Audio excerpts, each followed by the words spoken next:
Assalamualaikum warahmatullahi wabarakatuh. Kembali lagi dengan saya, Mustafid. Kita di video meneruskan video sebelumnya.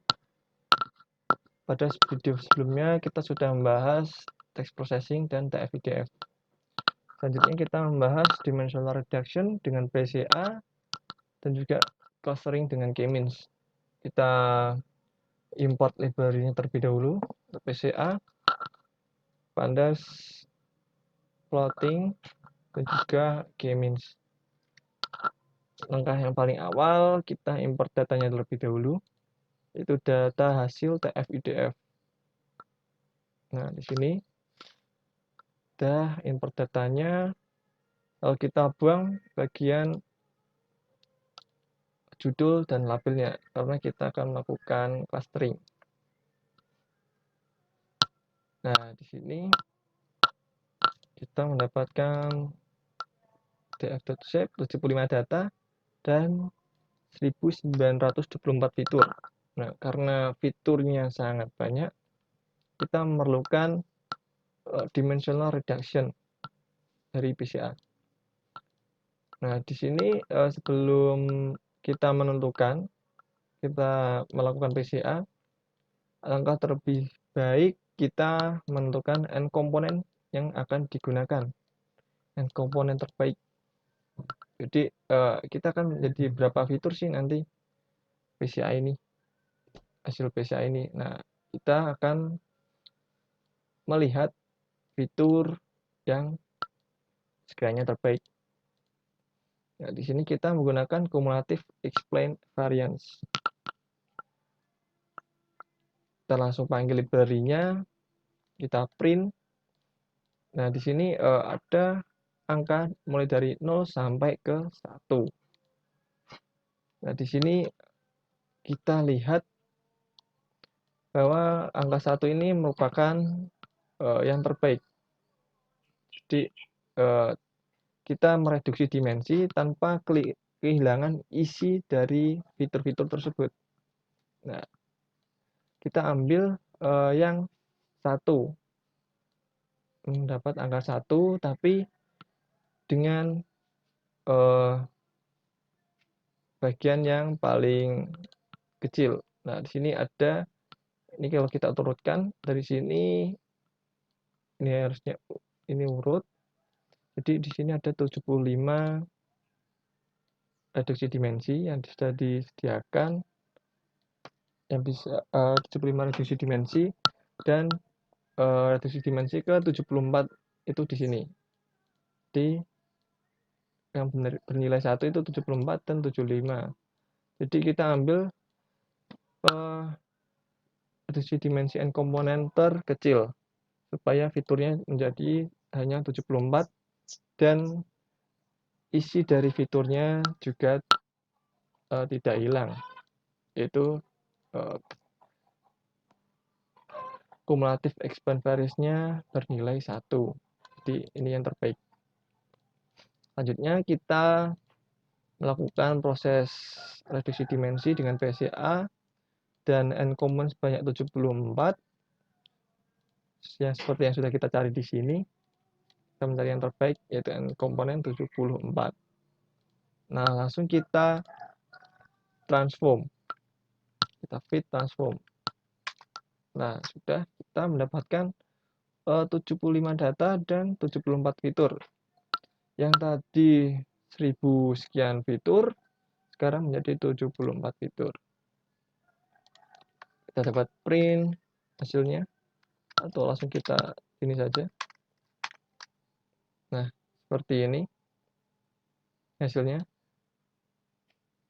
Jadi ini tiap dokumen, fiturnya, dan juga fiturnya, fitur-fitur baru, hasil dari PCA-nya.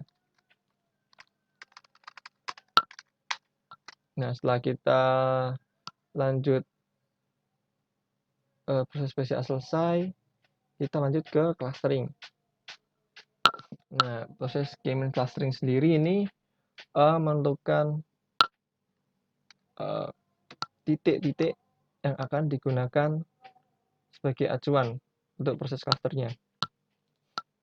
Nah, di sini kita akan menggunakan K-means clustering.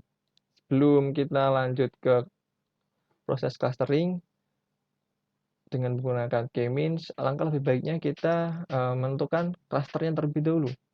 Ini akan menjadi berapa cluster sih kita membuat clustering. Nah, di sini kita menggunakan saya menggunakan elbow metode elbow untuk menentukan n cluster terbaik. Jadi di sini kita menggunakan perulangan K-means dengan n cluster sama dengan i, kita ulang sebanyak sekian dan akan mendapatkan bukan mendapatkan titik-titik inilah. Nah, yang akan kita plotting dengan matplotlib. Nah, setelah kita mendapatkan titik-titik ini, selanjutnya kita analisa. Untuk metode elbow ini sendiri merupakan suatu titik, kita harus mencari suatu titik yang akan membuat datanya itu satu titik perubahan pada data yang akan membuat data ini menjadi landai. Nah, di sini kita lihat ini 1 ke 2, ini sangat-sangat curam sekali turunnya. Lalu setelah klaster kedua, nah setelah 2 ini perlahan-lahan ini mulai landai. Nah, jadi setelah dianalisa seperti itu, kita mendapatkan hasil. Nah, hasil itu berupa n cluster sama dengan 2, jumlah clusternya 2. Karena itu yang tadi saya sebutkan, titik baliknya. Jadi setelah dia turun dengan curam, lalu setelah angka 2 ini titik-titiknya turun dengan landai. Nah, setelah itu kita sudah menentukan n clusternya. Lanjut kita ke proses clustering menggunakan K-means dan mendapatkan clusternya seperti ini. Untuk n label random state ini sendiri, kita terserah mau menggunakan berapa. Yang penting Anda isi dengan angka tetap sehingga nanti hasil klasternya tetap sama. Walaupun kalian ulang-ulang seperti ini. Nah, kalau kita praktekkan saja, semisal ini random state tidak saya atur. Nah, perhatikan. Nah, di sini maka hasilnya akan berbeda. Nah, berbeda lagi. Berbeda dengan kita atur random state. Seperti ini. Walaupun kita running lagi, hasilnya akan tetap sama. Nah, setelah kita mendefinisikan K-means-nya, lalu kita train dengan menggunakan K-means.fit dengan XDF, datanya XDF ini, data yang sudah direduksi dimensi yang tadi. Lalu kita kita prediksi, kita testing. Nah, hasilnya ini hasil testingnya berupa Y K-means. Hasil testingnya berupa label-label clustering yang sudah terurut. Jadi ini urutan dari dokumen 1 sampai dokumen ke-75. Nah, setelah itu kita plotting. Kita plot dengan K-means. Nah, kita ini XDF, reduksi dimensi, data hasil dari reduksi dimensi. Kita ambil untuk yang pertama, fitur pertama, dan ini fitur kedua.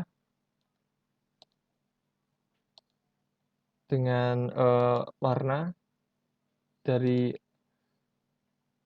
yang sudah kita cluster, itu ada 2 warna. Itu kuning dan ungu di sini. C merupakan perbedaan warna dari sebanyak apa kita melakukan proses cluster. hasil klasternya. Ya, di sini untuk fitur pertama dan fitur kedua kita lihat sudah terpisah dengan baik. Nah, di sini proses klasternya sudah selesai. Kita sudah melakukan proses clustering untuk mendapatkan dua tabel atau dua klaster. Itu klaster 0 dan klaster 1. Sekian yang dapat saya sampaikan dari video ini. Mohon maaf bila ada kesalahan. Wassalamualaikum warahmatullahi wabarakatuh.